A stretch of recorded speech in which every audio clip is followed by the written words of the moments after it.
ಓಂ ಶ್ರೀ ಗುರುಭ್ಯೋ ನಮಃ. ಫ್ರೆಂಡ್ಸ್, ಎಲ್ಲರಿಗೂ ನಮಸ್ಕಾರ. ಪ್ರೀತಿಯ ಮಕರ ರಾಶಿಯವರೇ, ಇಂದು ನೀವು ಈ ವಿಡಿಯೋವನ್ನು ನೋಡುತ್ತಿರುವುದು ಕೇವಲ ಆಕಸ್ಮಿಕವಲ್ಲ.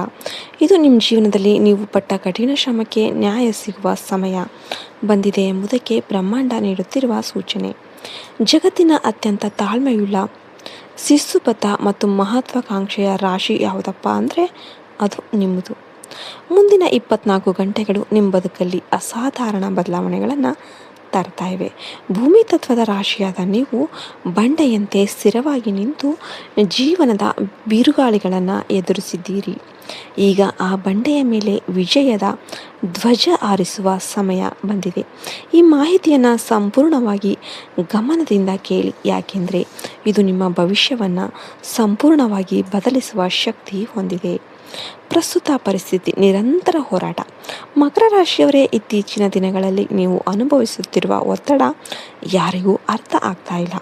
ಜವಾಬ್ದಾರಿಗಳ ಹೊರೆ ನಿಮ್ಮ ಹೆಗಲ ಮೇಲೆ. ಕುಟುಂಬದ ಅಥವಾ ಕೆಲಸದ ಜವಾಬ್ದಾರಿಗಳು ಬೆಟ್ಟದಷ್ಟು ಇವೆ.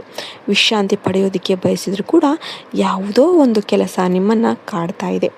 ವಿಳಂಬದ ಕಾಟ. ನೀವು ಮಾಡುವ ಪ್ರತಿಯೊಂದು ಕೆಲಸ ಕೂಡ ಬಹಳ ತಡವಾಗಿ ಫಲವನ್ನು ನೀಡ್ತಾ ಇದೆ. ಹತ್ತಿರ ಬಂದ ಯಶಸ್ಸು ಕೊನೆ ಕ್ಷಣದಲ್ಲಿ ಕೈ ತಪ್ಪಿ ಹೋಗ್ತಾ ಇರುವಂತೆ ಭಾಸ ಆಗ್ತಾ ಇದೆ.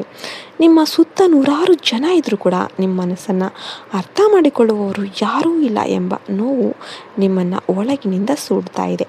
ನಾನು ಮಾತ್ರ ಯಾಕೆ ಇಷ್ಟು ಕಷ್ಟಪಡಬೇಕು ಎಂಬ ಪ್ರಶ್ನೆ ನಿಮ್ಮನ್ನು ಕಾಡ್ತಾ ಇರಬಹುದು. ಆದರೆ ಮಕರ ರಾಶಿಯವರೇ, ನಿಮ್ಮ ರಾಶಿಯ ಅಧಿಪತಿ ಶನಿದೇವ ಕರ್ಮದ ಫಲ ನೀಡುವ ಸಮಯ ಈಗ ಹತ್ತಿರ ಬಂದಿದೆ. ಜ್ಯೋತಿಷದ ಪವಾಡ. ನಿಮ್ಮ ರಾಶಿ ಅಧಿಪತಿ ಬಂದ್ಬಿಟ್ಟು ಶನಿದೇವ. ಶನಿ ಅಂದ್ರೇ ನ್ಯಾಯದ ದೇವರು ಅಂತ ಅರ್ಥ. ಶನಿಯು ಯಾವಾಗಲೂ ನಿಧಾನವಾಗಿ ಚಲಿಸ್ತಾ ಇರ್ತಾನೆ, ಆದರೆ ಅವನು ನೀಡುವ ಫಲ ಮಾತ್ರ ಶಾಶ್ವತವಾಗಿ ಇರುತ್ತೆ. ಮುಂದಿನ 24 ಗಂಟೆಗಳಲ್ಲಿ ಶನಿಯ ಪ್ರಭಾವವು ನಿಮ್ಮ ಜಾತಕದಲ್ಲಿ ಸಕಾರಾತ್ಮಕವಾಗಿ ಬದಲಾಗ್ತಾ ಇದೆ. ಈ 24 ಗಂಟೆಗಳ ಕಾಲಾವಧಿ ಏನಿದೆ, ನಿಮ್ಮ ಹಳೆಯ ಸಂಕಷ್ಟಗಳನ್ನು ಕಳೆದು ಹೊಸ ಆರಂಭಕ್ಕೆ ದಾರಿ ಮಾಡಿಕೊಡುವ ಸಮಯ ಆಗಿರುತ್ತೆ. ರಾಹು ಮತ್ತು ಕೇತುಗಳ ಪ್ರಭಾವದಿಂದ ಉಂಟಾಗಿದ್ದ ಗೊಂದಲಗಳು ಈಗ ತಿಳಿಯಾಗುತ್ತೆ. ನೀವು ತೆಗೆದುಕೊಂಡ ದೃಢ ನಿರ್ಧಾರಗಳು ಈ ಸಮಯದಲ್ಲಿ ಫಲವನ್ನು ನೀಡುತ್ತೆ. ಇದು ನಿಮ್ಮ ಜೀವನದ ದಿಕ್ಕನ್ನು ಬದಲಾಯಿಸುವ ಪರಿವರ್ತನಾ ಕಾಲ. ಇನ್ನು ನಿಮ್ಮ ಹಠ ಮತ್ತು ನಕಾರಾತ್ಮಕ ಚಿಂತಕತೆ. ಇನ್ನು ಅದೃಷ್ಟ ಅನ್ನೋದು ನಿಮ್ಮ ಕಡೆ ಇರಬೇಕಾದ್ರೆ ನೀವು ಮಾತ್ರ ಕೆಲವು ಗುಣಗಳು ನಿಮಗೆ ಶತ್ರು ಥರ ಇರ್ಬೋದು. ಮಕರ ರಾಶಿಯವರೇ, ಈ 24 ಗಂಟೆಗಳಲ್ಲಿ ಇವುಗಳ ಬಗ್ಗೆ ನೀವು ಜಾಗರೂಕತೆಯಿಂದ ಇರಬೇಕಾಗುತ್ತೆ. ಹಠಮಾರಿ ಸ್ವಭಾವ. ಕೆಲವು ವಿಷಯಗಳಲ್ಲಿ ಅತಿಯಾದ ಹಠ ಬೇಡ. ಕಾಲಕ್ಕೆ ತಕ್ಕಂತೆ ಬದಲಾಗೋದು ಬುದ್ಧಿವಂತಿಕೆ. ಮೊಂಡುತನದಿಂದ ಸಂಬಂಧಗಳನ್ನು ಹಾಳು ಮಾಡಿಕೊಳ್ಳೋದಕ್ಕೆ ಹೋಗಬೇಡಿ. ನಕಾರಾತ್ಮಕ ಚಿಂತನೆ. ನನ್ನಿಂದ ಸಾಧ್ಯ ಇಲ್ಲ ಅಥವಾ ಯಾವಾಗಲೂ ನನಗೆ ಕಷ್ಟ ಎಂಬ ಆಲೋಚನೆ ಬಿಡಿ. ನೀವು ಶಕ್ತಿಶಾಲಿಗಳು ಎಂಬುದು ನೆನಪಿರಲಿ. ಅತಿಯಾದ ಕೆಲಸದ ನಡುವೆ ಸ್ವಲ್ಪ ಬಿಡುವು ಮಾಡಿಕೊಳ್ಳಿ. ಮಾನಸಿಕ ಶಾಂತಿ ಇಲ್ಲದಿದ್ದರೆ ಎಂತಹ ಯಶಸ್ಸು ಬಂದರೂ ಕೂಡ ಅದು ವ್ಯರ್ಥವಾಗುತ್ತೆ. ಇನ್ನು ಆಧ್ಯಾತ್ಮಿಕ ದಾರಿ. ಶನಿ ಮತ್ತು ಹನುಮಂತನ ರಕ್ಷೆ.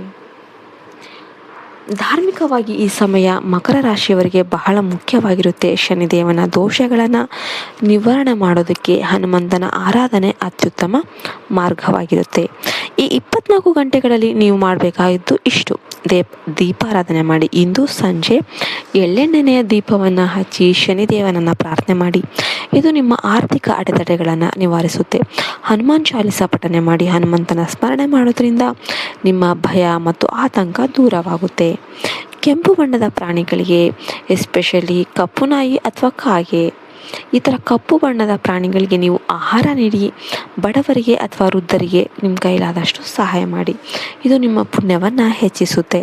24 ಗಂಟೆಗಳ ನಂತರದ ಜೀವನದ ಚಿತ್ರಣ. ನೀವು ಈ ಮಾರ್ಗವನ್ನು ಅನುಸರಿಸಿದರೆ ಕೇವಲ 24 ಗಂಟೆಗಳ ನಂತರ ನಿಮ್ಮ ಜೀವನದಲ್ಲಿ ಈ ಪಾಸಿಟಿವ್ ಬದಲಾವಣೆಗಳು ಅನ್ನೋದು ಕಾಣಿಸಿಕೊಳ್ಳುತ್ತೆ. ಆರ್ಥಿಕ ಸ್ಥಿರತೆ. ಸ್ಥಗಿತಗೊಂಡಿದ್ದ ಹಣಕಾಸಿನ ವ್ಯವಹಾರಗಳು ಚಾಲನೆ ಪಡೆಯುತ್ತೆ. ಹೊಸ ಆದಾಯದ ಮೂಲಗಳು ಕಾಣಿಸಿಕೊಳ್ಳಬಹುದು. ವೃತ್ತಿ ಗೌರವ. ಉದ್ಯೋಗದಲ್ಲಿ ನಿಮ್ಮ ನಿಷ್ಠೆಗೆ ಮತ್ತು ಶ್ರಮಕ್ಕೆ ತಕ್ಕ ಗೌರವ ದೊರೆಯಲಿದೆ. ಮೇಲಾಧಿಕಾರಿಗಳ ಬೆಂಬಲ ಅನ್ನೋದು ಸಿಗುತ್ತೆ. ಕುಟುಂಬದಲ್ಲಿ ನೆಮ್ಮದಿ, ಮನೆಯಲ್ಲಿ ಇದ್ದ ಹಳೆಯ ವಿವಾದಗಳು ಬಗೆಹರಿದು ಶಾಂತಿ ಅನ್ನೋದು ನೆಲೆಸುತ್ತೆ.